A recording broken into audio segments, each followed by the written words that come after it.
Good morning. Good morning, everyone. If we can go ahead and find the seats. Just letting our guests know we're on Jewish Standard Time here about 5 minutes after when we said we were going to start.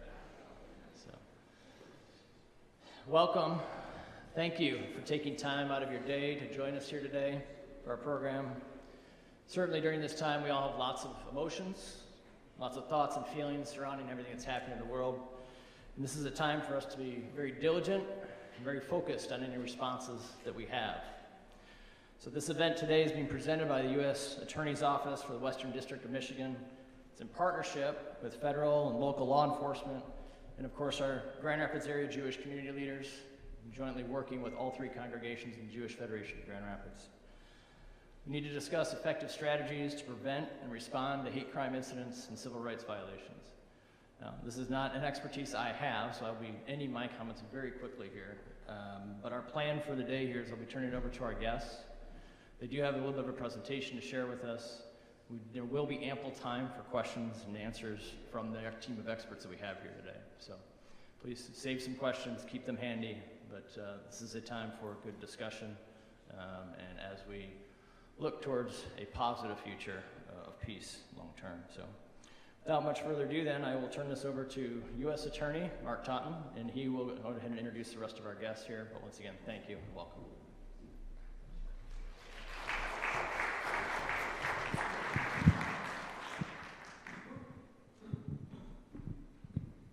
All right, let me get situated. I think I'm just going to actually step down here if that's okay. So my name is Mark Totten. I'm the U.S. Attorney here for the Western District of Michigan. And first of all, I just want to say thank you to all of you for taking time out of your schedule to come. We really appreciate it.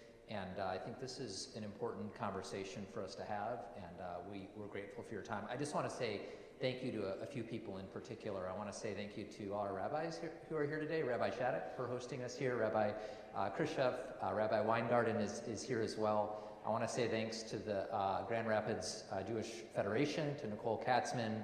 Thanks, Chad, for the kind introduction. And then I know Edie Landmark, board president here, and Amy Landman, sorry, I said Landmark, I meant Landman, are here as well and have been helpful in putting everything together. So I just want to say thank you to all of you. I also want to recognize we've got a couple of folks from Senator Peters' office. Peter and Kevin and Abby are all here. Thank you all for stopping out as well. I want to just quickly introduce the folks from our team and from FBI who are with us as well, who will, some will be presenting, just so you kind of know who's in the room as well. Standing to my right over here, Nils, maybe you can just wave your hand. Nils Kessler is an assistant U.S. attorney. He'll be talking about the criminal side of our civil rights work. Laura Babinski over here is an assistant U.S. attorney as well. She'll be talking about the civil side of our civil rights work.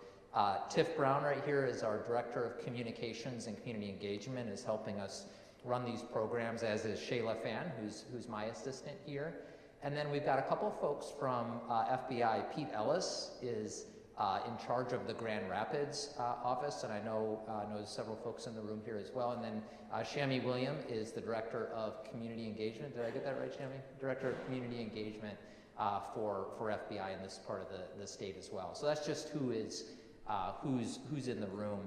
You know, we scheduled this meeting several weeks ago, and I just want to acknowledge what everybody knows right now is that, you know, this is a very weighty, challenging, in some sense, for certainly horrible moment. And I think it's really good for all those reasons that we're together to talk about this. You know, our job here is not foreign policy. It is to protect people in our district, everyone, from hate crimes, from any type of crime, from violations. We always want to try to prevent crimes from happening in the first place rather than be in the position of prosecuting people who have already committed them, but we're ready to do that when that's ready. And so I don't really have much more to say about it, but I just do want to recognize the fact that this is a very weighty moment, and I think it's a really good thing that we're having this conversation about civil rights and about hate crimes today.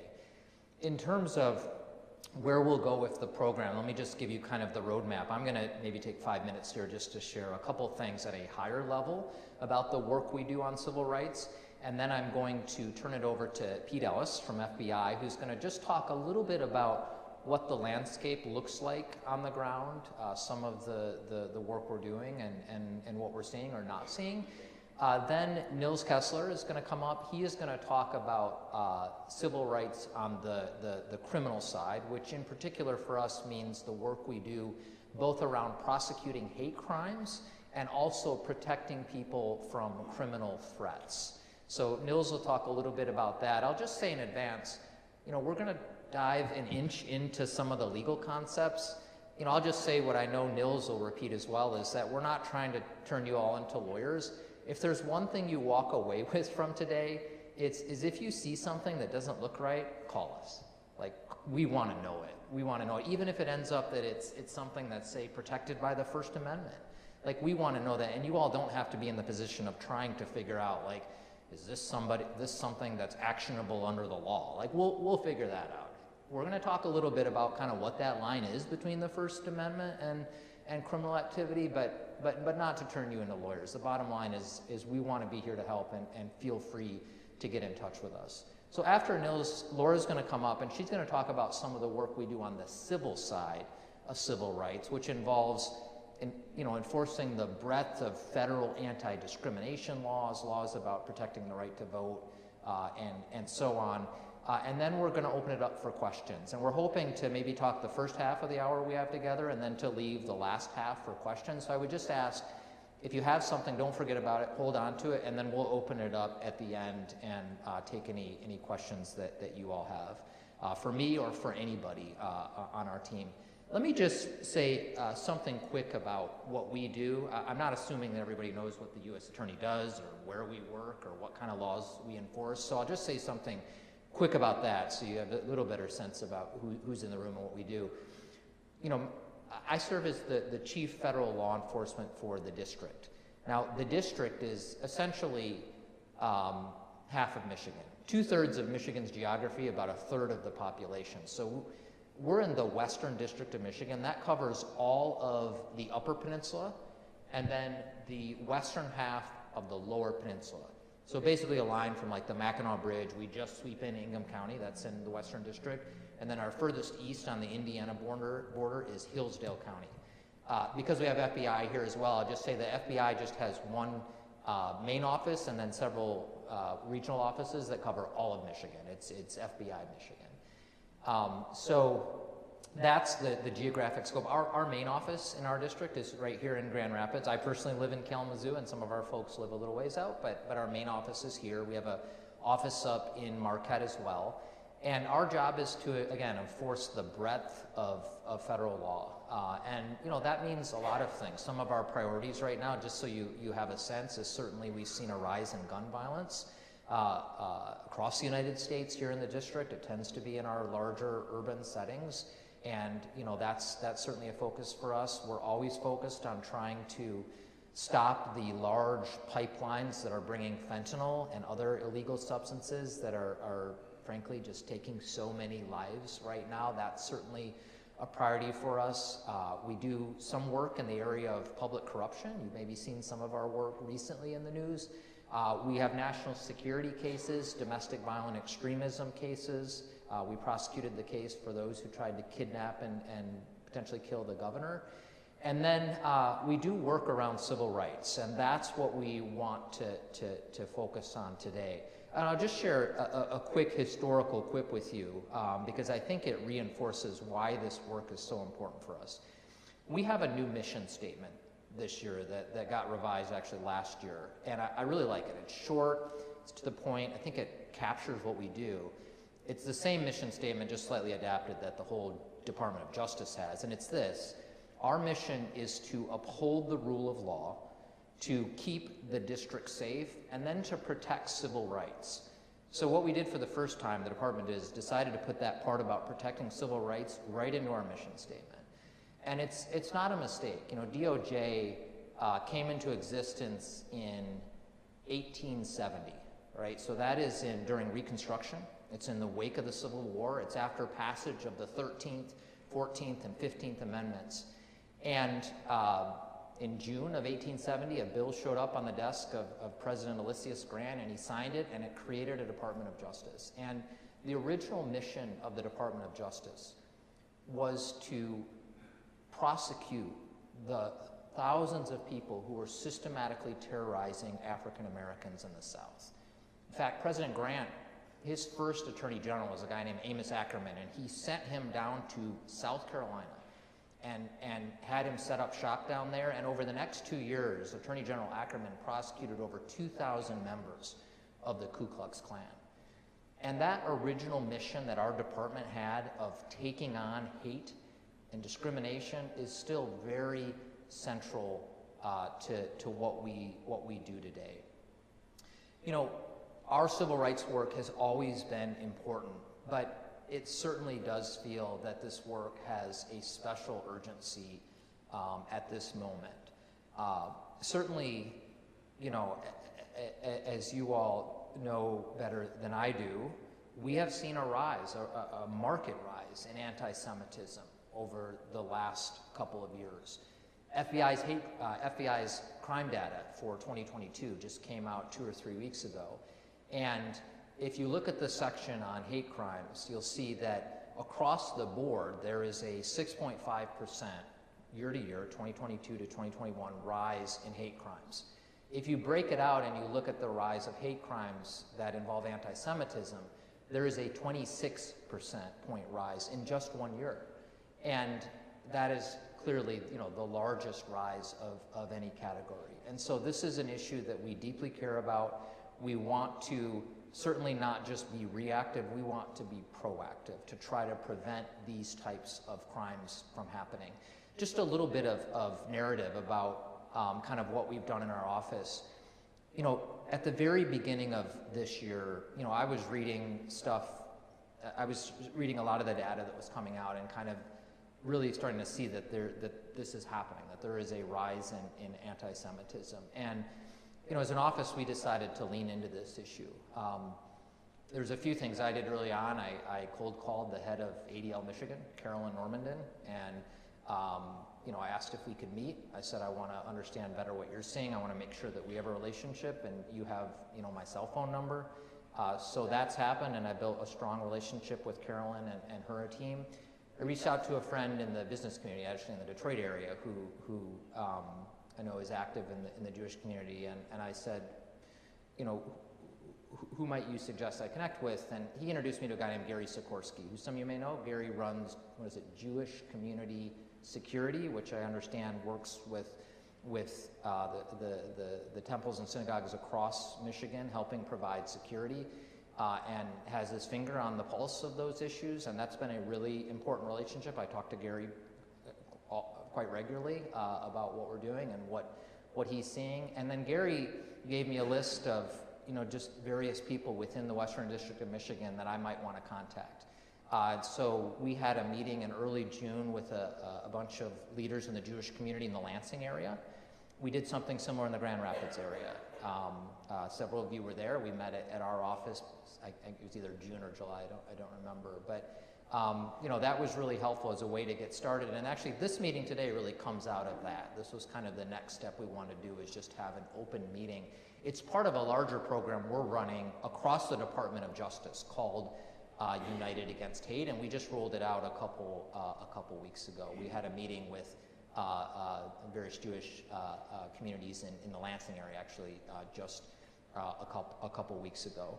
You know, last thing I'll say, and probably Pete and Nils may mention this as well, we have a couple cases right now that you may be familiar with that reflect our commitment to take on hate crimes, to take on anti-Semitism. One of them is the case against Sean Pitola, lives in the eastern part, just north of the Mackinac Bridge, and he was planning a mass shooting against congregation Shari Zedek in Lansing. And you know, Pete was deeply involved in that. FBI moved incredibly swiftly.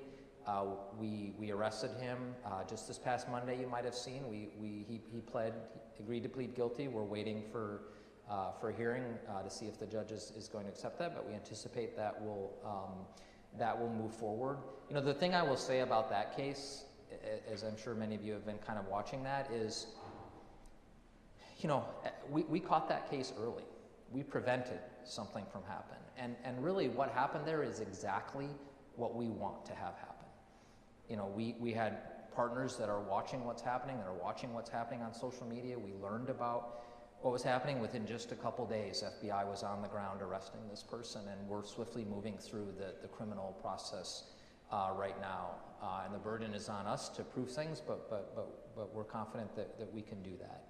And you know, I'm really pleased with how that worked. That's exactly how we want things to work, to prevent things from happening. And then we have another case that Nils is handling against a man up in the Hancock area who defaced Temple Jacob just across the bridge there. If you cross the Portage Channel there, defaced it with neo-Nazi symbols. He's a member of the base. He coordinated it with other members of the base, and there was more than one of these that happened across the United States. And we're moving forward with that prosecution. Well, again, those are allegations. The job on us is to prove it, but we're moving forward and carrying out that work. So I just wanted to give you a sense of some of the things that we're doing. Those cases both came up just this summer that we're doing to try to address these issues, and certainly we're ready to lean in as needed moving forward. So with that, I'm going to stop. I'm going to turn it over to Assistant U.S. Attorney Nils Kessler, who's going to talk about the criminal side of the work we do on civil rights and the rights that you all have. Nils? All right, good morning, everybody. If it's still morning, right? So what I want to do here, let's make sure I can get this thing working. Okay. We're going to try and do three things basically here before we take any questions from anybody. We've done the introduction here, but I want to give you guys, again, like the boss said, not trying to turn anybody into lawyers, but give you an idea of what we would identify as a federal hate crime. Oh, wonderful. And what is slightly different, what we call a hate incident. And just so you have some idea of what kinds of things we can actually take action on in federal court. The second part of it is I want to discuss with everybody the importance of reporting things. There are a lot of reasons why hate crimes are traditionally underreported, but I just want to get that across to everybody how important it is for you to report things to us and what we can do about it. And then finally, we'll talk a little bit about response and prevention. And at that point, I'm going to turn it over to my colleague, Ms. Babinski, over here to talk about the civil side of the house. All right. We've done the introductions already. So people ask this all the time, what is a hate crime and why do you have hate crimes legislation? So it's pretty simple. Basically, a hate crime is anything that's a crime already where we can establish and prove beyond a reasonable doubt that the motive for committing that crime was actually hate, okay? And what we mean by that in particular is that they were motivated by animus against one of these protected groups. So that's race, color, national origin, religion. There are a number of categories that have been added more recently here as well. So disability, sexual orientation, family status, sex, gender, and gender identity are all relatively recent additions to what's been around for a while. So people will ask me this too, you know, why does it matter that you have hate crimes on the books when committing these crimes for any motive is already illegal? So if you take, for example, assaulting somebody, it's already a crime to go out and assault somebody. People will say, well, you know, why is it any different that you're treating it as a hate crime? The main reason is that these kind of crimes don't just affect the individual victim, they affect the whole community. And when somebody assaults somebody or they kill somebody or they do property damage to, you know, say a religious building or whatever, they're not just doing vandalism and they're not just hurting one person, they're sending a message to that whole community that you're not welcome here. And if those things aren't addressed, they can get worse. It can encourage other people to go out there and commit similar crimes. It encourages people to think that there's no accountability and that they can do the same thing. So it's more important than ever with hate crimes that you report them to us, that everybody in the community reports them to us, so we can do something about it for the purpose of deterrence. Okay, so let's just talk a little bit about the intersection between what are actually hate crimes that we can prosecute criminally in federal court versus what we would classify as hate incidents or discrimination. So there are things that are hateful in motivation, but that we can't prosecute because, for example, they might be protected by the First Amendment. So just to take an example out of history, people remember the march in Skokie where people dressed up, they had the whole Klan regalia and they marched right down the street, okay? Those things, that's a hate incident. They're allowed to do that under the First Amendment. And whatever you feel about their reason for doing it, they didn't use force against anybody. They didn't attack anybody. So there wasn't anything that could be done. That doesn't mean that it's not a hate incident that we want to know about. And I'll tell you, the main reason we want to know about these kind of things is it can give us very valuable evidence as to what somebody's motivation was. So you remember we were talking about a hate crime is the crime plus the motivation? If somebody just gets assaulted out in front of a restaurant or something one night, right, the defense we're always going to hear is it wasn't about race. He took my parking spot, or he looked at my girlfriend, or something stupid like that is good. They're going to say it wasn't about race, it was about this other thing. But if we have information, because people have reported it to us, about other hate incidents, that's important evidence to present to the jury. So if I can tell the jury, sure, he's telling you this was a fight about a parking spot, but here's pictures of him marching in a Klan rally, or here's him in a Nazi uniform throwing the Hitler salute on his social media feed, that's going to convince a jury that it's not about a parking spot at all. If you're throwing the Hitler salute in your social media, week after week, and then you assault somebody Jewish, we probably know what it's about, right?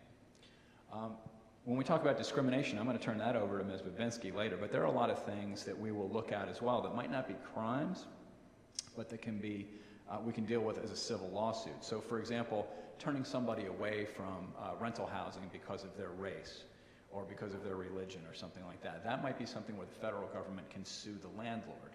Or if somebody's treated differently at work because they belong to a protected class. Just because it's not a crime we can prosecute criminally doesn't mean there's nothing the Department of Justice can do. We can do a whole lot. Oops, I'm going backwards here. Okay. So talking about reporting, the main thing I wanted to get across to everybody with this slide here is we're going to give you some numbers and websites and stuff at the end here. You can get a hold of the FBI and you can get a hold of us to report all these things, and like I said, we definitely want to know. So if, for example, somebody from your kid's school is posting anti-Semitic things, we want to know about it. You let us figure out whether or not something's a crime, okay? But if there's something where you are concerned about your immediate physical safety, that's what 911 is for.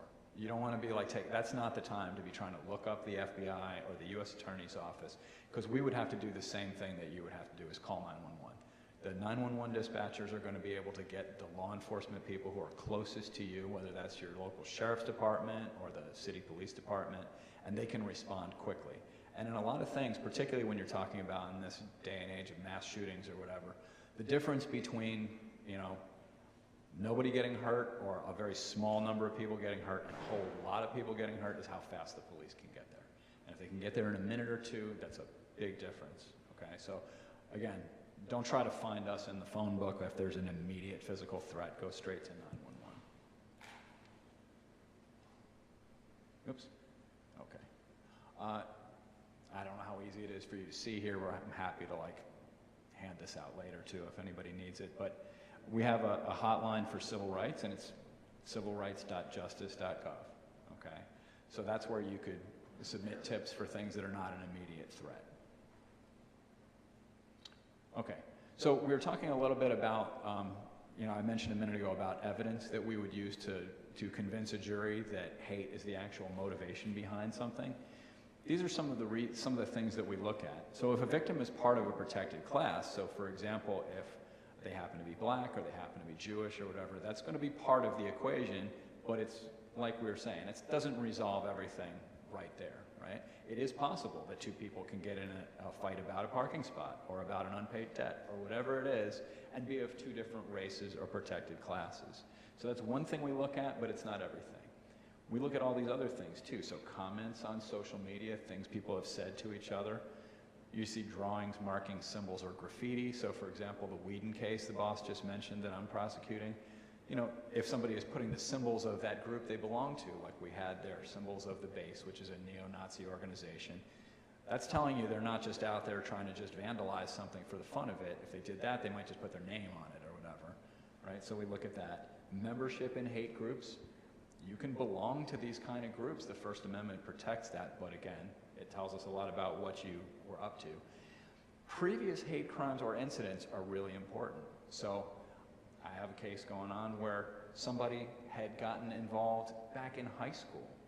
And when we started looking at reports, you start pulling up names, and you can see that he's got an incident now and is probably going to claim it wasn't hate motivated. But when we saw that he was involved in making Nazi type related threats back in high school in 10th or 11th grade, seems like it's a long time ago and it wasn't anything anybody could prosecute back then, but it gives the jury a really good idea of what the person's motivation was, okay?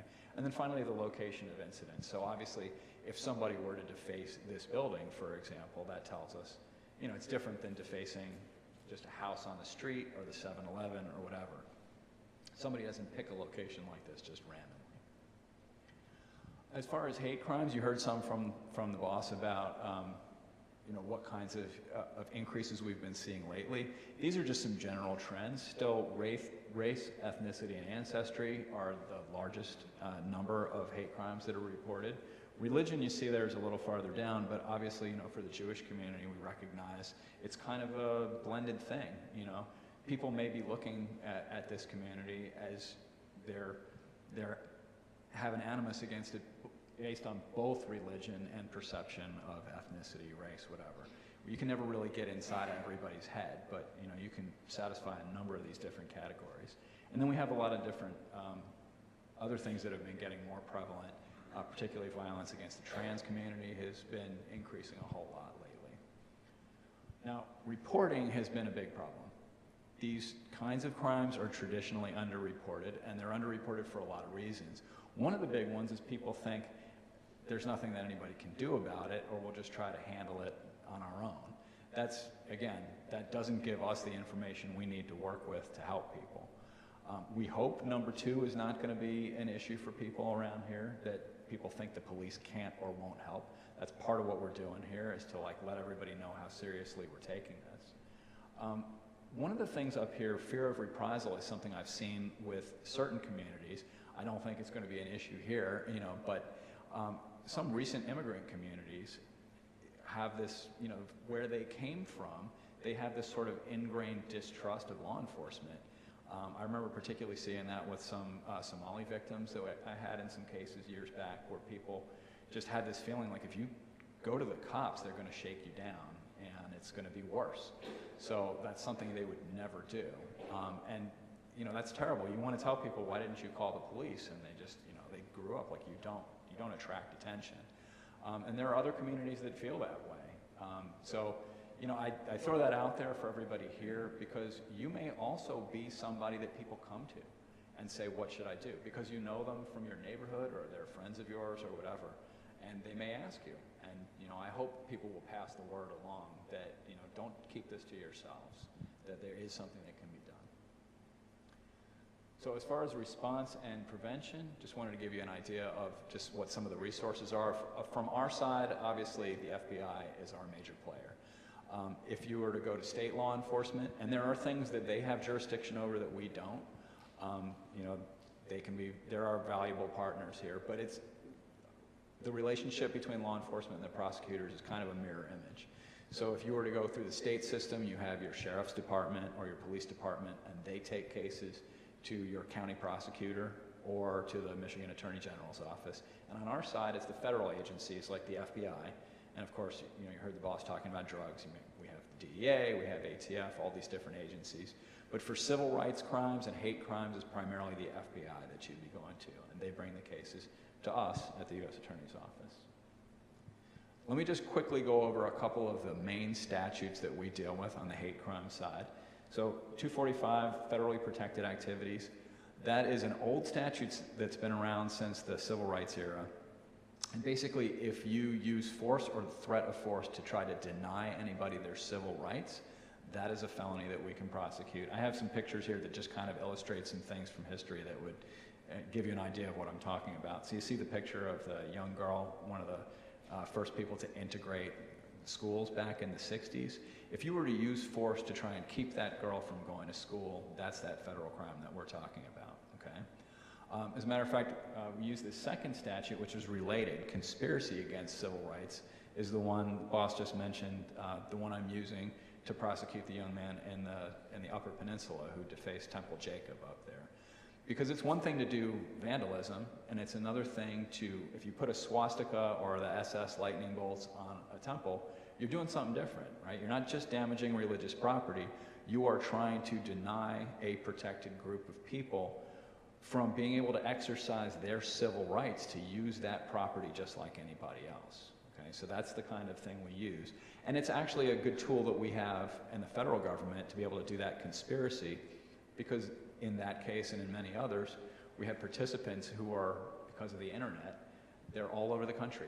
So you had people who belonged to this group who were planning to do this in this place and others in multiple states, and the planning went on over the internet. That gives us jurisdiction to be able to do something about it, and the FBI, unlike maybe your local police department, has reach all across the country and can send agents to interview people and follow up on leads all across the country. The next one, damaging religious property, I think that's one everybody's concerned about these days.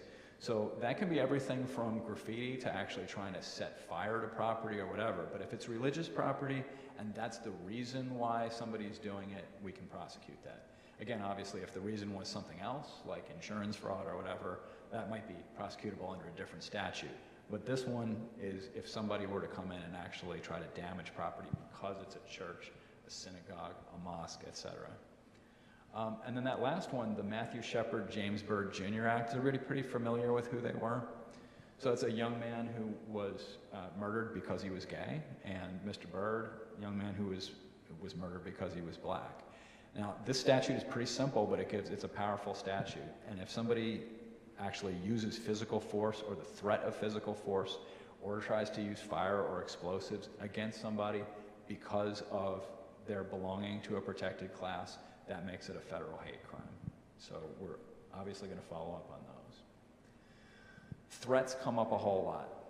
And this is something that you may be calling us about. I think this is just going to be more and more, a thing we deal with as things develop in the news.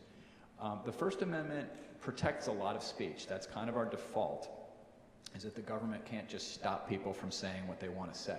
And if somebody wants to go stand out on the corner and say, I hate this group, or I don't like that group, they're allowed to do that under the First Amendment. It's distasteful, but not prosecutable.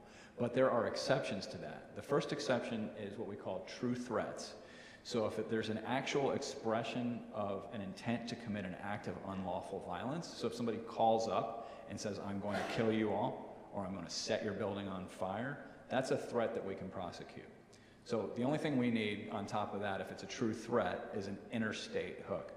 And that can just mean it's done over the internet, or somebody leaves a phone call. Now, if somebody called from right across the street, it might be a little more complicated.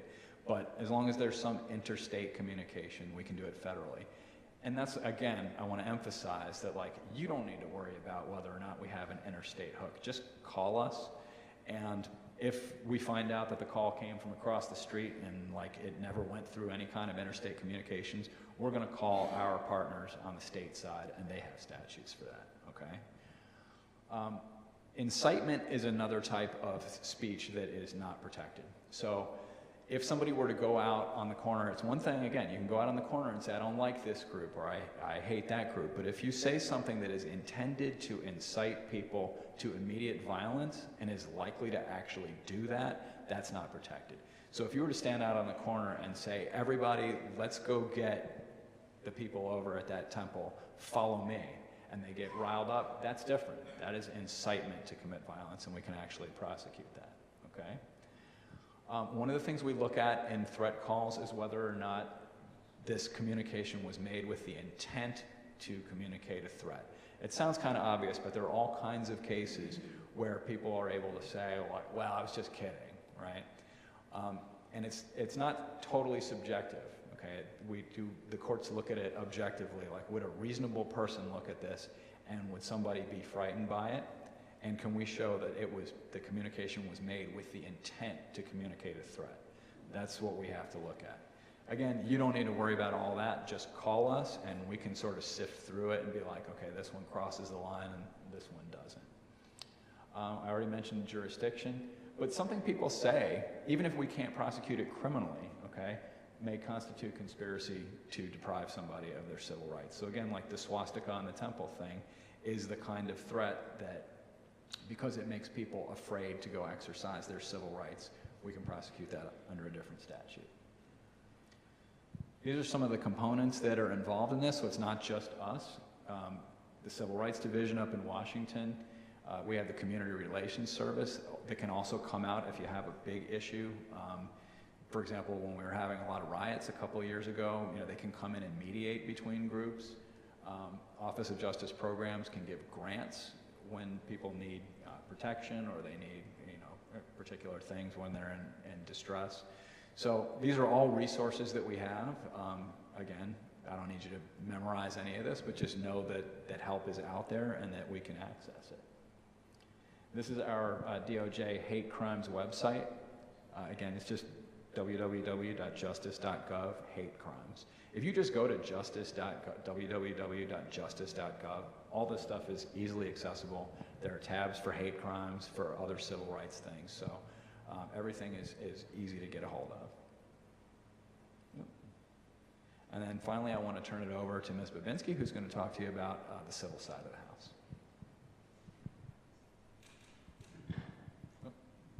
I actually skipped Pete Ellis from FBI. Sorry, Pete. So let's have Pete come up, and then Laura, you can jump in right after Pete. Good segue into this. Pete Ellis, I'm the supervisor for the West Michigan side here. So I cover the criminal program. Right now I'm in an acting role, acting ASAC role. I cover all the programs, including national security matters as well. So just kind of the landscape that we see right now. I mean, there's a lot of just the things that are going on in the Middle East, right? There's a lot of threatening things out there. I know Director got in front of Congress recently and just talked about that there's going to be a rise in issues with Hamas, where people are inspired by Hamas. We saw this back in 2015 as well with ISIS. We had a lot of individuals who were inspired by ISIS rhetoric, and they wanted to conduct attacks in the homeland. This potential happened there, right? In West Michigan, we don't have any active threats, but we're concerned, right? Because the we have top priorities, and we have multiple priorities, but our two things I'm going to talk about now are the counterterrorism mission and civil rights. And those two things Mr. Totten spoke is preventative. With terrorism, we just can't be wrong, right? We've had instances where we've been wrong. We don't just investigate that, we want to make sure we prevent. We're not going to come in afterwards. I would not want to have an incident where I came in afterwards. I want to make sure we're in front of it and prevent it. And then we just talked about the Sean Patilla case. There were things that he said that made me alarmed. I've been in the FBI for 18 years. I have 14 years of counterterrorism experience. I spent time in LA working counterterrorism matters, and also overseas working counterterrorism matters. When that was presented to me, I knew it was a threat. What level of threat? They had threatening statements, but one thing we need to find out for a threat, if it's a true threat, is their intent and their capability. And that's for us to investigate. So when you do see something like a threatening message, that needs to be reported. If it's not to FBI, it needs to be reported to local law enforcement. We have multiple task force, especially with the terrorism task force we have, and the joint terrorism task force. We have our local counterparts that we work with and our federal partners. So we don't go in alone, we work it as a big group, a big team. Now the other piece is civil rights matters. That's another thing that Bill's brought up is it's underreported. There's a lot of underreporting of that. If you do have issues that are there, that people are making these threats or these other things that are out there, please report that to myself or the U.S. Attorney's Office. That's something we want to know and just look deeper into.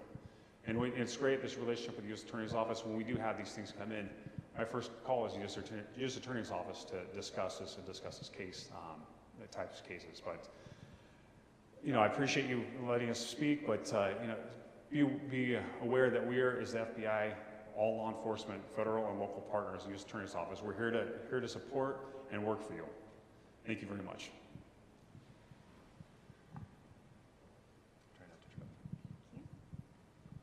Good morning, everyone. I just want to circle back and talk a little bit more about federal protections against discrimination that Mr. Kessler mentioned a little bit earlier.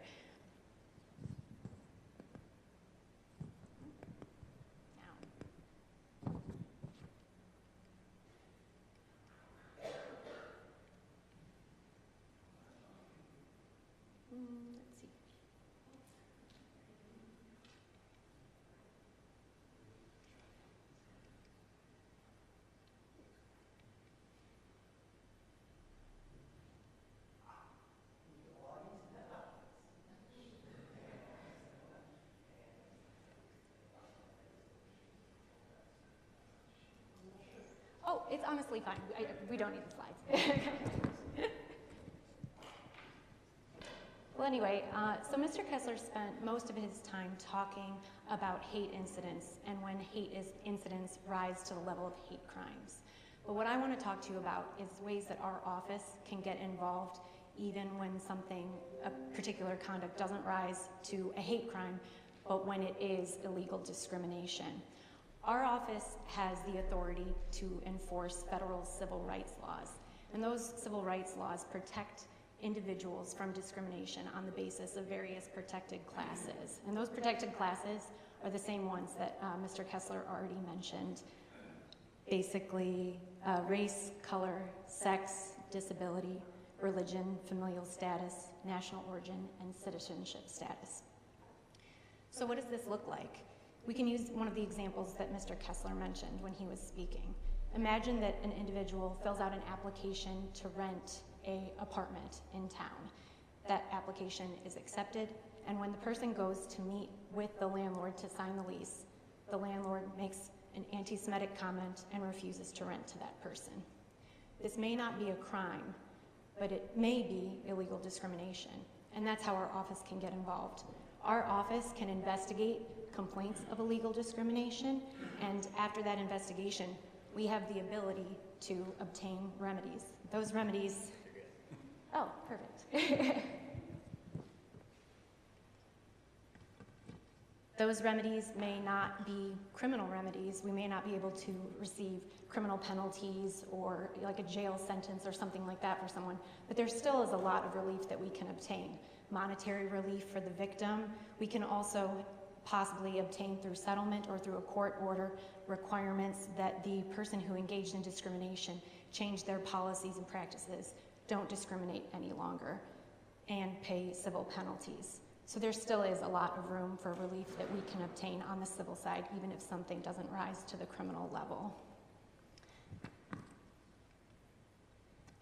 And one thing to think about is that while discrimination often happens and is done by someone who is in a position of power, and then they treat people differently depending on whether they're a member of a protected class or not, that's not always the case. Discrimination can still occur by people that are on the same power level. An example would be students harassing other students in school and creating a hostile environment, or coworkers harassing each other. So there's not always a power dynamic like this, but it is frequent in what we see.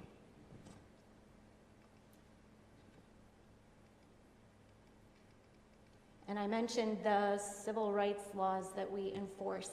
There are many more than the ones that are listed here, but these are the ones that we deal with the most often. And as you can see, they cover a variety of contexts. And those contexts cover a lot of what people experience in their day-to-day lives, from education to housing to voting, employment, worship. And I just want to share a couple examples actually from the second point there, the Religious Land Use and Institutionalized Persons Act. The first example comes from the first part of the statute, religious land use. Our office got involved when there was a city up in the Upper Peninsula who had a zoning ordinance that treated religious assemblies less favorably than non-religious assemblies. So essentially in a particular zoning district, they were allowing theaters and concert halls to exist, but not religious institutions. So we worked with the city to revise their zoning ordinance and eliminate any provisions that treated religious assemblies less favorably than non-religious assemblies. And the next case matter that I wanted to share comes from the second portion, institutionalized persons and their provisions in the act protecting them. We recently had a settlement with the Michigan Department of Corrections. The Michigan Department of Corrections had a policy of not allowing religious group services or activities if there were less than 5 inmates that wanted to participate. So this had the effect of discriminating against religions that had less inmates or inmate population that practiced that religion. And also, MDOC would not allow Jewish inmates to participate in kosher meals during Passover if they didn't eat kosher meals year-round. So as a part of the settlement, we worked with MDOC and had them eliminate both of those policies. So now Michigan Department of Corrections allows individuals, as long as there's 2 people that want to meet for religious services, they can, and Jewish inmates can request kosher for Passover meals, even if they don't eat kosher meals year-round. So I think that, as Mark said, really the main takeaway from all of this is if you think that you've experienced discrimination or you've seen some or know about it, please let us know, because we really rely on members of the community to let us know what's going on in our district, and we would encourage you to reach out to us. Great, thanks so much, Laura, Nils, and Pete, thanks as well. So that's the end of the formal presentation we wanted to give, to just talk about kind of the scope of our work around civil rights. We'd like to just open it up for any questions that folks might have. I'm probably going to pass the mic around a bit to my colleagues, but one of us should be able to respond, and I will probably repeat the question just because I know we've got some folks online that are listening as well. Sir, do you have a question?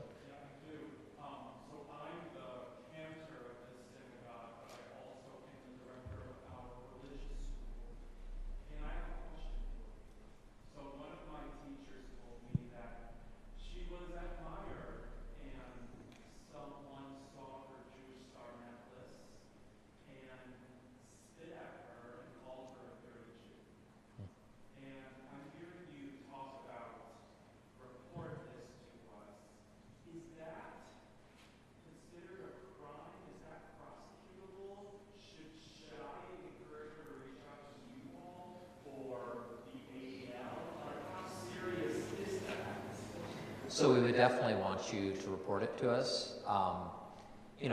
Just thinking through the situation you gave, there might be some limits. The person who's the victim probably doesn't know the name, right, of the person who did it, but there may be information that the store has. I'm going to hand it over to Nils to just talk about the prosecution side of it. Sure. So unclear without more whether we'd be able to prosecute it federally, because like I said, you would have to have actual violence where she laid hands on her. But depending, if you spit in somebody's direction versus on them might be different. Either way, certainly if we couldn't prosecute it because it didn't actually involve physical contact, that's definitely still going to be a violation of state law. There's potential threats. And again, like I mentioned, this is going to be valuable evidence down the road. If this same person, wouldn't shock anybody if this same person actually does get in a fight with somebody else later, somebody who's Jewish, for example, we can come back to that and point to this and say, yeah, this is pretty good evidence of what their intent was. And actually, you'd be surprised if it happened in a Meijer. They have very, very good cameras because of their loss prevention. All those stores like that, we do a lot of identity theft cases, for example, where you're able to zoom in. They keep all that for us. They're able to zoom in and establish exactly who it was who passed that bad check, whether or not they used their real name or their real ID or whatever. So, again, that's something where don't worry too much about which jurisdiction is best, to handle it, or whether you're sure it's a crime yourself. Just call us and we'll sort that out, and there are definitely ways of figuring out who did it. Thanks, Nils. Yes? Looks like we've maybe got a mic. Great. Yes, the internet is a huge conduit of information for everything. How actively you guys monitor, how actively do you monitor the internet? Do you have a group that does that? I mean, I'm not asking for particulars. Sure. Yeah, so I'm going to repeat the question, and where did Pete go? Pete's gone. Is he gone? Okay, Pete had to step out. So I'll say a few things about that. Let me just first repeat the question so folks online can hear. The question was, how actively do we monitor the internet? I'll say this much, and Nils, I don't know if there's anything else you want to add. There's a lot that's out on the internet that we would call open source. It's information that anybody can go on, and anybody can go on and look, and it makes sense to be monitoring what's out there on occasion to be able to understand what threats might be developing. There's a lot of other organizations that aren't government that do the same thing. As you'll know, ADL is very, very active doing that kind of work. And, you know, I've asked Carolyn, and I know FBI has this relationship as well, if they're seeing things that we might want to know about, I've asked her to just call me.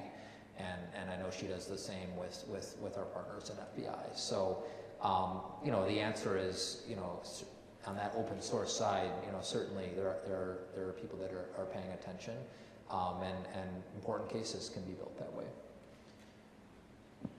Yeah.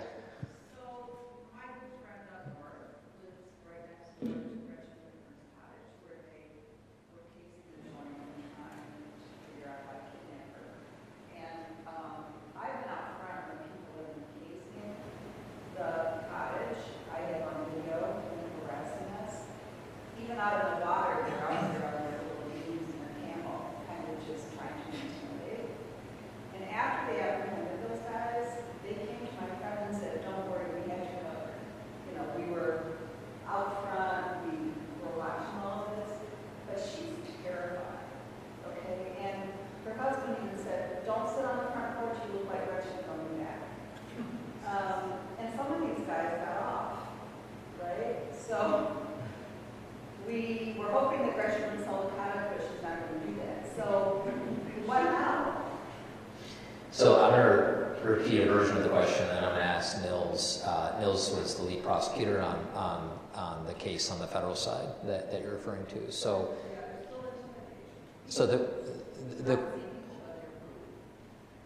the question is, and I'll try to say it a little more generally, if you have people who are casing a situation, that are observing, that are doing some kind of surveillance, perhaps even with a purpose of intimidating, or perhaps to gather information to maybe commit some future crime, that can create fear in the people who are nearby.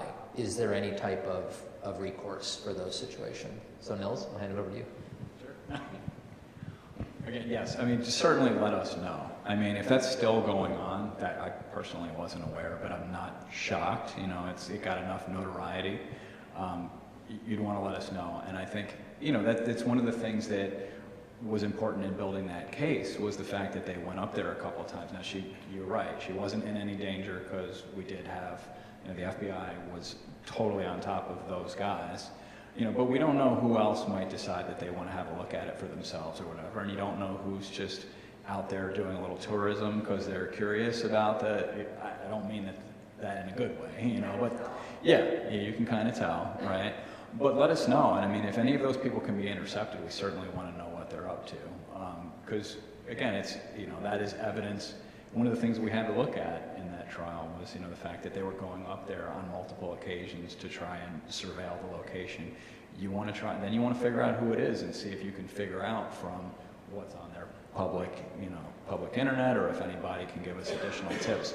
Because like Agent Ellis was saying, we want to try and get there ahead of these things and not find out afterwards, and it's too late. They were stopping in front of the house and yelling at my friend's car. I mean, I've had that video. You know, let us know about it, and whether it's us or, that's a great case of, when I mentioned, you know, sharing resources, the FBI investigated that case together with the Michigan State Police and also, you know, local law enforcement, and all of us were one big team. And that trial that you mentioned, you know, I did the federal side of it, but the state also prosecuted things that we didn't have jurisdiction over. So everybody gets involved if you have something like that. Again, don't worry about who's the right person to report it to. If you want to report it to us, state police, whoever, we're all going to communicate.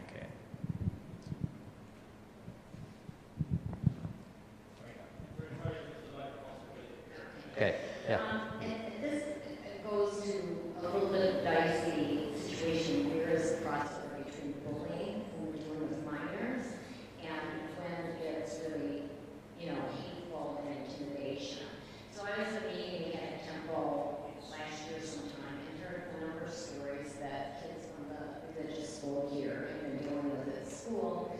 I'm also a psychotherapist, so I see adolescents in my practice, and I've heard of situations where people pass the kids by trying to intimidate them, you know, if they should have finished the job, or getting the ovens ready for you, those kinds of things. You know, where is the line between adolescent bullying that should have education, and when does it really become intimidation? Some of these kids are really uncomfortable going to school in their school environment. Yeah, so I'll say a couple things, and then Nils probably want to add some things as well. I think first of all, I'll say, if you have questions, again, I don't want to sound like a broken record, but let us know, right? So much of this as you're hearing is very case specific, and we need to be able to hear about it, and even if we can't, kind of knowing about it for the future. I will say, if the aggressor is a juvenile, which it sounds like perhaps is what you're talking about, there's less that we can do on the federal side. Federal law isn't really set up to deal with juveniles. That really ends up being handled more on the state side. But again, we're happy to hear anything, and just because we can't do something doesn't mean it ends there. We always look to see who can we hand this off to, who might have the ability to do something. Nils, do you want to add anything to that? Sure. I mean, so just to add a little bit to what Mr. Totten was saying, certainly when it goes hands-on, that raises the level. When it comes to juveniles, it's not like we can't ever take a juvenile case. The last one I did, though, was a 17-year-old who shot a police officer. I mean, it has to be, we don't have places to put them, for example, but the state is very well set up to handle juveniles. They have a lot of expertise in that, and they actually have facilities to hold people who need to be held. But again, this also, I don't know if there's anything that Laura wants to say about it, but that can be creating a hostile environment. And if it's happening within the school bears some responsibility for making sure that that's not happening. So, by letting us know and bringing law enforcement and, bringing everybody in, it can put pressure on the school to make sure that this stops, because they can be held accountable civilly as well. I don't know if there's anything you want to add to that. Yeah, and I think this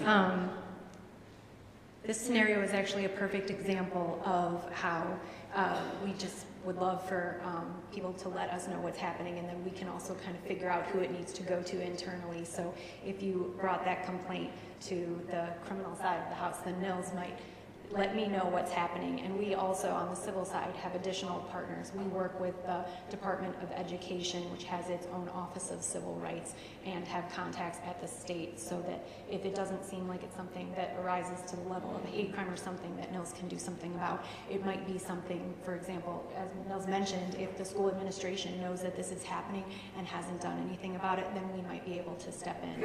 And it gets into a lot of different complicating factors as to school funding and all of that, but again, that's stuff that we handle on our side, but we will look at the matter and look at all the facts and see if there's any way that we can get involved. I'll just add to that. In the past month, the Department of Justice announced a settlement, and I'm going to forget the state, but it was with a school district in a state down south, where the school system had not adequately been dealing with complaints of bullying based on race against African American students. You probably remember this, Laura. And the Department of Justice was able to bring a civil suit to require changes in that school's policies so that they address that situation, because obviously at some point that gets in the way of students learning, and we have the ability to act in those cases. Okay, sir. Your comments about the number of percentage of growth of hate crimes is sufficiently alarming, but I wonder if you could share with us what that means in actual number of cases, and what that growth has been, and what some of the types of cases you may not have mentioned so far also include.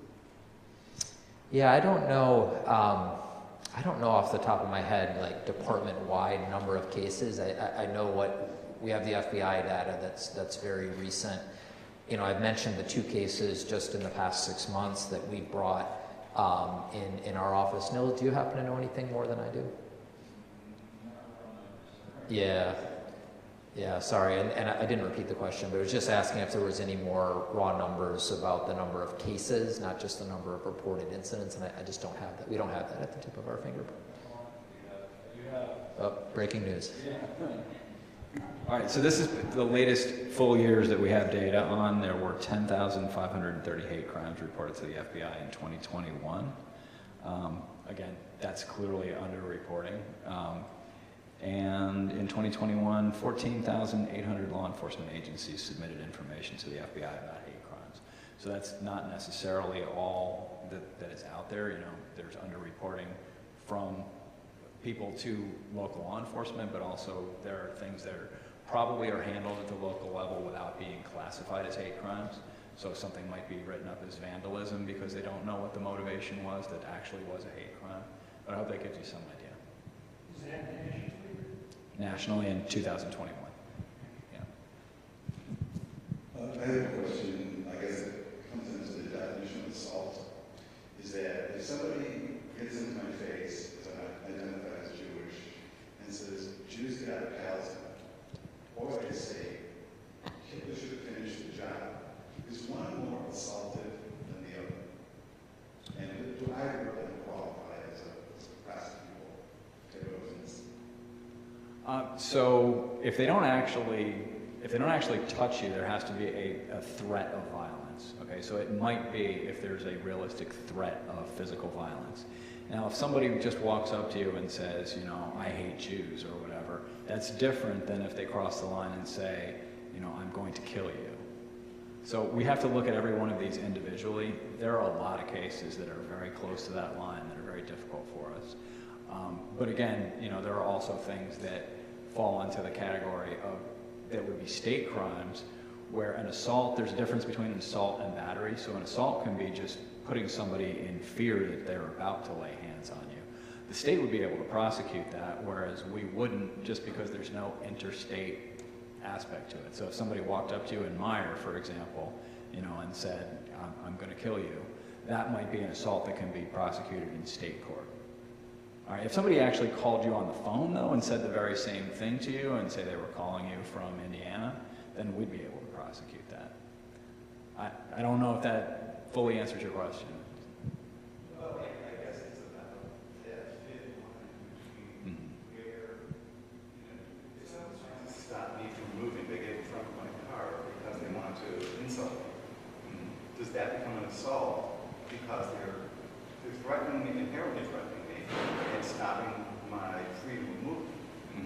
I think that probably, what you're describing probably would be prosecutable as a state crime, but not as a federal crime, just because, you know, we don't have any interstate nexus to it. Although, again, you know, if depending, you know, I mentioned the prohibiting somebody from exercising their civil rights. There are circumstances in which that something might qualify. So if, for example, they were trying to keep you from coming in here to worship, or they were trying to keep you from attending school or being able to go to work, those are things that are federally protected where we might actually be able to prosecute it. But if they're just harassing you because you're Jewish, you know, and they're doing it in the parking lot of a grocery store or something like that, then that's probably going to be a state crime of assault. Would you speak to sleeper cells laws as well allows sleeper cells in the United States? I think the person to speak to that would be Pete Ellis. Did Pete have to slip out again? Pete's actively working. So let's see if he comes back in. I know he was just in the lobby before, and we'll try to circle back to that question. We're moving around with the mic here. So in talking about the First Amendment protection, I know that there's a lot of ambiguity when you cross the line between inciting violence or, you know, just speaking your mind, but there's been a lot of uprisings and I guess increases in rather borderline violent protests now on college campuses across the country, and I guess in response to what happened on October 7th. So when would something that a group of students is chanting on campus be considered imminently inciting violence or, I guess, threatening to, say, the Jewish students on campus? And when are they just simply exercising their First Amendment right? Sure. Again, some of these can be difficult line drawing exercises. There's a Supreme Court case called Brandenburg that's from, I'm going to butcher like what year it was, but I think it came out around the time of the Vietnam War. And basically what they're looking at is, are you trying to incite violence and is it likely to occur? So if you were to stand out in front of, you know, if you're one of those guys who wears a sandwich board or whatever, and you're just standing out there on the corner or in an empty parking lot just shouting hateful stuff at nobody in particular, and people are just walking by you, like, then it doesn't really matter how hateful what you're saying is, it's not likely to incite imminent violence.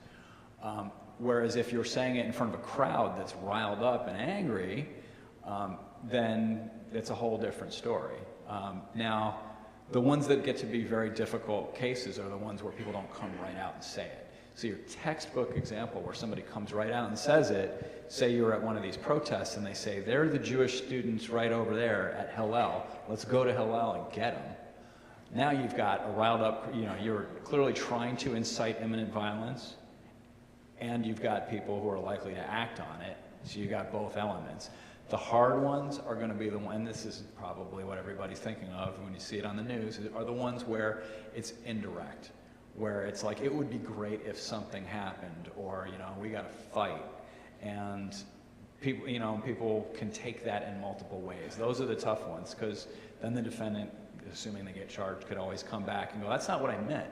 I meant, fight by voting, or fight by, social activism, or whatever, So it has to be clear to a jury that what they meant was to incite physical violence now.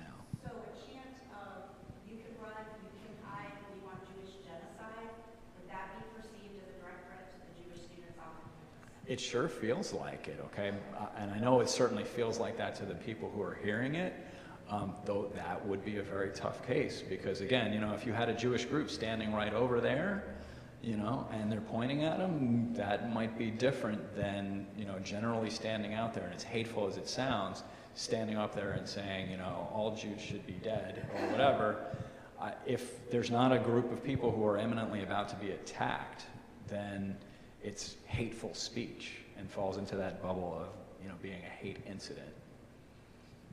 I know it's not satisfying. I wish it was easy. How many times that has to incite violence across the country before they determine that it's going to be We're already there. Yeah. Yeah. They chant these Hamas slogans. They're calling for our murder. Yes.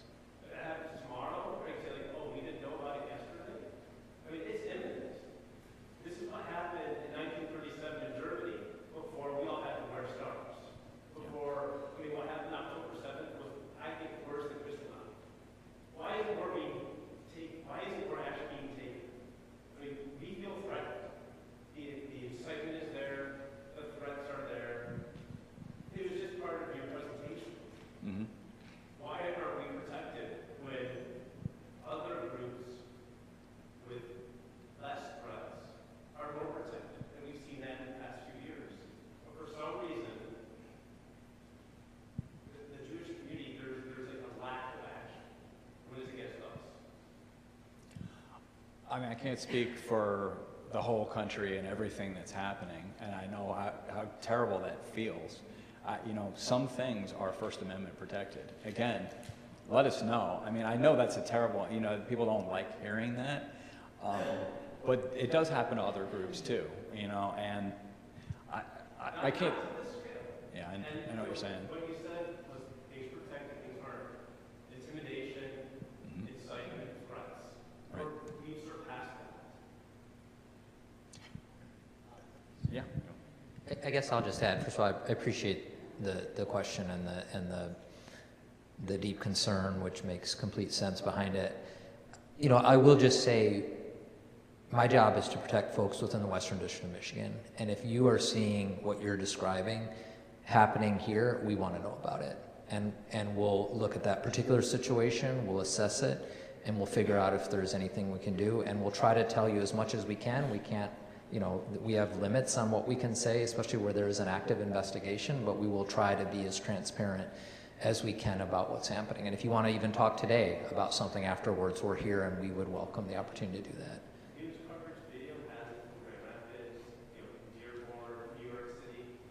They're on video, and if they're not hiding behind a COVID mask, they're identified.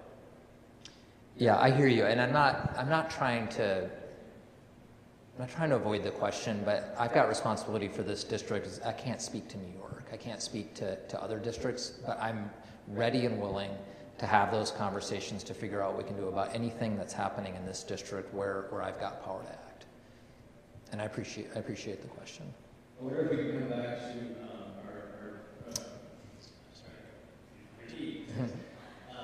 answer a previous question. I think also maybe you could touch on, back to some of this point as well. When we met this summer, you shared some stories about things you were able to follow up on that ultimately ended up being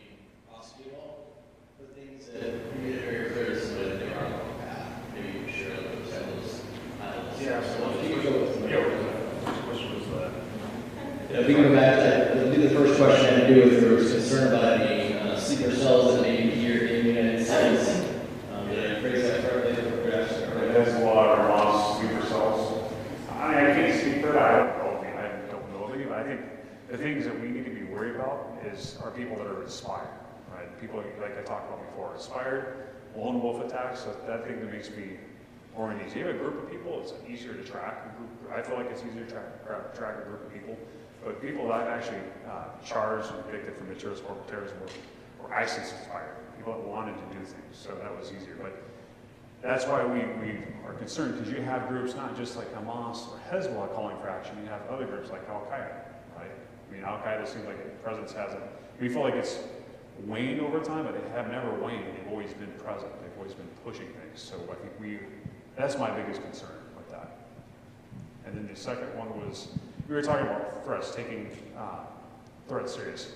When I receive a threat, we have a national threat hotline. They receive thousands of calls a day, emails, tips. And every time I get a tip, I don't look at the race or religion when they come in. It's a tip, it's a name. Sometimes it's an anonymous person saying this person's making threats. We take, as FBI attorney's office, take every threat serious, right? Sometimes we were talking about, it's like I want to, or it's not a direct threat. But even if it's not a direct threat, and I've seen some in this area that they've made these threats, even if it's not direct, it's still concerned to me. And a lot of times either we'll go out and conduct an interview, or we'll have local law enforcement conduct an interview. We even had recently I got called at 1:30 in the morning, which is typically, my sleep schedule is bad. My wife has me sleep in the basement because I get called in the middle of the night. It was someone online saying they're going to bring a gun to a school. That's it. No, it doesn't name the school, just names the area. That's it. From my experience, assumed it was probably a kid, bringing it to school. Very concerning. So I'm on with dispatch of that county, having a deputy go and make contact with that child because they've taken it seriously. Unfortunately, he got there when the bus had already left. He actually pulled the bus over, pulled the child off the bus, and I had interviewed him, and he confessed to it, things like that. But that's how serious we are about this. So we do take things absolutely serious. I do, and my folks here in this district do take that seriously. We'll always continue treating that seriously. We just, like I go back, we just can't be wrong. I don't want to see anything bad happen. Hopefully that answers some of the questions. So again, come back, report. Yeah, and I apologize for stepping out. We had another incident occur, and I had to be contacting my local partners on another investigation that was very pressing, so I apologize for that. I don't know if you've heard this number today, but if there's one number to remember outside of 911, it's 1-800-CALL-FBI. 1-800-CALL-FBI. And I'll repeat what I've repeated several times. You might worry that gets lost somewhere in DC. Those immediately, it goes to a clearinghouse. It immediately goes to Pete. They assess it, and if it merits it, they run things down right away. So it is a very quick, efficient system, and that's the one number to remember if you don't remember anything else. Yeah. I just had a quick follow-up relative to that. When you look at your reporting chain, right, let's assume it's not a 911 level instead, and it says, all right, contact your local law enforcement and then the FBI. Do you actually want us making both those calls? Because I know there's going to be communication, or I assume there's going to be a lot of communication between. Is it just as adult security in terms of making sure it's reported? So is it a singular call? Me as a state, I call my local law enforcement, I report the incident. They forward that on to you, or is it me as a state making both calls? So if it's immediate, of course, 911. If someone's out here, we've had it recently where a person wants to come in and you're worried about what it is, call 911 immediately. Yeah, follow up with me. That's fine. Or follow up with FBI. Call the FBI. Some people have my contact information. Call the FBI office. Absolutely do that. No problem. If it's suspicious and you report it, it's not immediate, you report it to the local police. Please also report it to the FBI as well. Because they're so busy, local law enforcement. We're busy, local law enforcement team are even busier. They cover even more things. But if you do just report it to us as well, I'll make sure I contact our local law enforcement as well. But yeah, hit the different facets of that. Absolutely. Lots of questions. We are coming up. We're going to have to stop this initially at 12:30 to get more questions.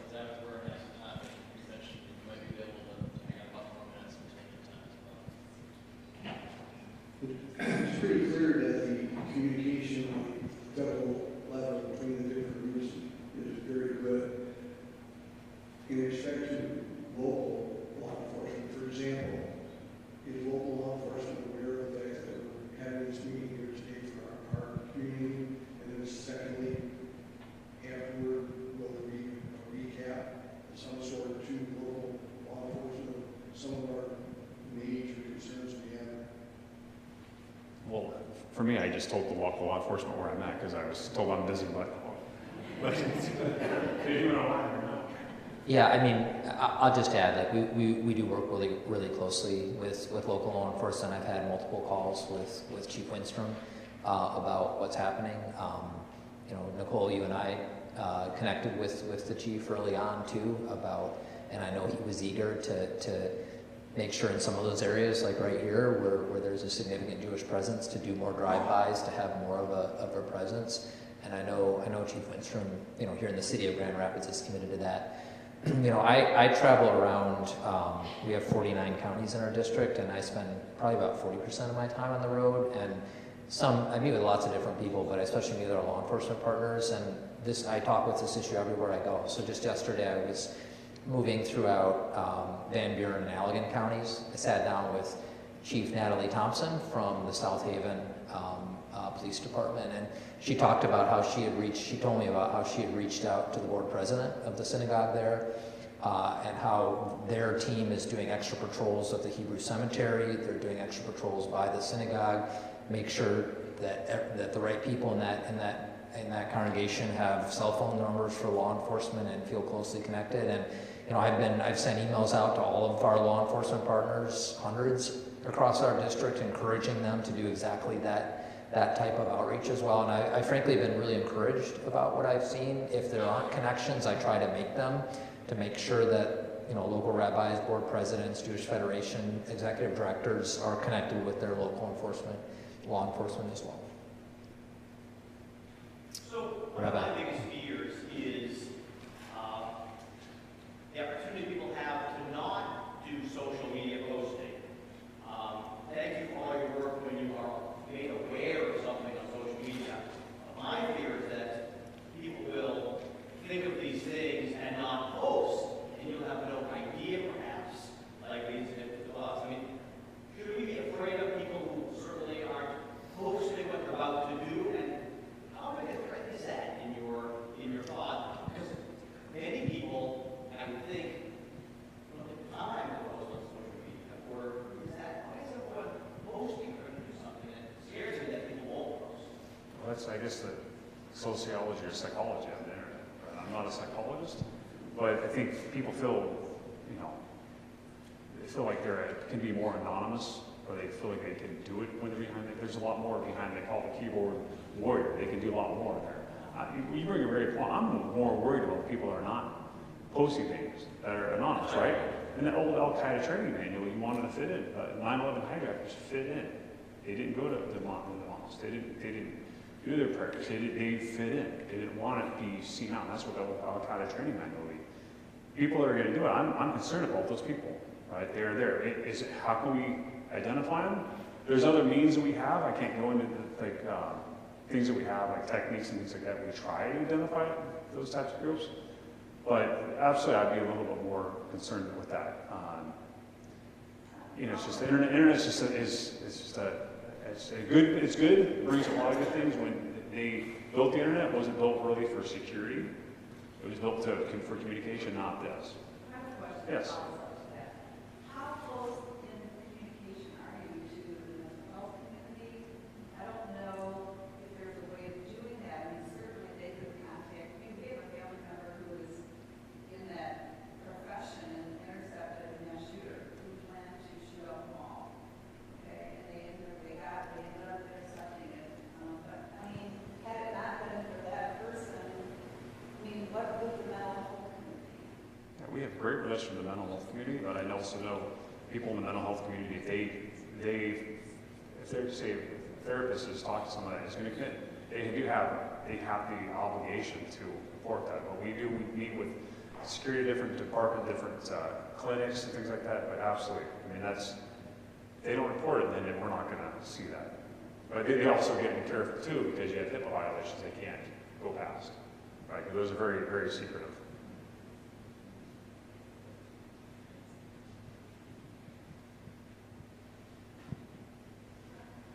I knew it was coming. I saw the hand starting to slowly come up. I guess our question is, can people look, well, I know that they can look up online temple member board names and see who is at temple and the other, the synagogue and Chabad house. And I guess I'm wondering how it would be safer for temple to take down those names of people who are, like my husband is on the board, and we had an attempted break-in into the house on Sunday. We don't think it had anything to do with being Jewish or any of that, but it did come into my mind when we were making a report to the police that, we had this break-in, Eric's name is out there, the board members, rabbi, cantor, everybody's out there. And it just, maybe I was overthinking it, but I thought, I know that they could look it up and find out who people's names are, and then be able to park it. Would it be safer if they just took down the names, or am I overthinking this? Just because of that break-in, that just really set my heightened alert. All right, that's unfortunate. I'm sorry that happened. And you said it was reported to the police. Okay.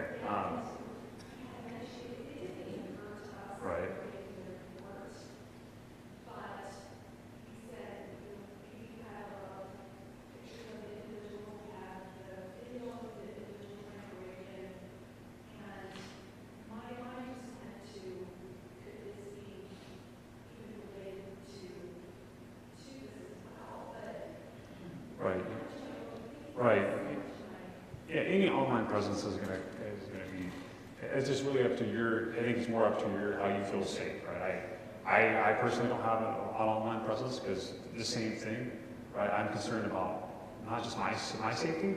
Really, I'm concerned about I have a wife and 3 children. I'm more concerned about that. I have 0 online presence. You just can't find me.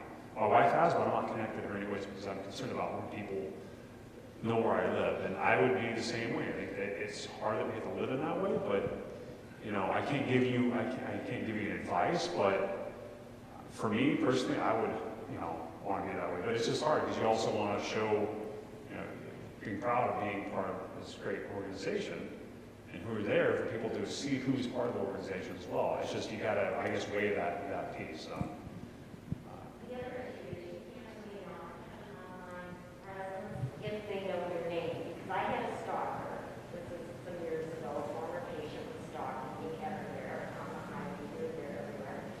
And we went to buy a new home, and there was nothing I could do to prevent that home from getting on some state records. After the fact, they came back and said, well, you could have formed a special LLC, bought the house in an LLC, and da. So if they know your name, if somebody knows your name, if Rabbi speaks somewhere, if they know Rabbi, they can find you. Well, they can find you. Yeah, if they want me, they can find me. But I'm not online and social media presence. That's what people usually get. If they really want to find you, they'll find you.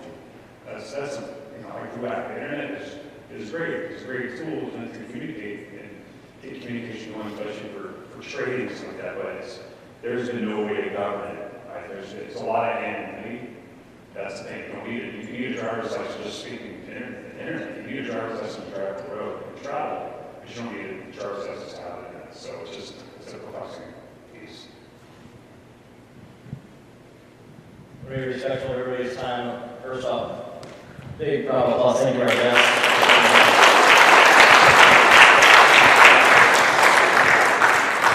These feelings are real, they're valid, and not alone. We have all 3 congregation representatives here, all 3 rabbis here, always ready to take phone calls, emails, ready to talk anytime.